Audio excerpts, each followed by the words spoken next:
मी शब्दाचा पक्का, एखाद्याचा काटा काढायचा ठरवला तर काढतोच. उपमुख्यमंत्री अजित पवारांचा इशारा.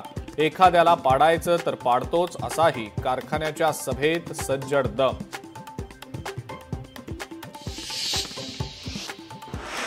महाराष्ट्र हितासाठी सोबत येणाऱ्यांसोबत आम्ही राहू. स्वच्छ दिलानं एकत्र येण्याचा विचार आम्ही करतोय. मनसे सोबतच्या युतीवर आदित्य ठाकरेंचं मोठं विधान.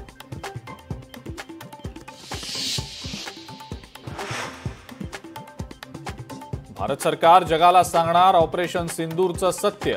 सर्वपक्षीय 5 ते 6 खासदार देणार यशाची माहिती. अमेरिका, ब्रिटन, आफ्रिकेतल्या अनेक देशांना देणार भेटी. भारताच्या ब्रह्मोसच्या ताकदीपुढे पाकिस्ताननं गुडघे टेकले. संरक्षण मंत्री राजनाथ सिंग यांचं भुजमध्ये वक्तव्य. अंधाऱ्या रात्री पाकिस्तानला उजेड दाखवल्याचे गौरवोद्गार. 2 दिवसात पाकिस्तानच्या 6 दहशतवाद्यांचा खात्मा. काश्मीर पोलीस आणि लष्कराची पत्रकार परिषदेत माहिती. काश्मीरमधील दहशतवादाची इकोसिस्टीम संपवून टाकण्याचा निर्धार.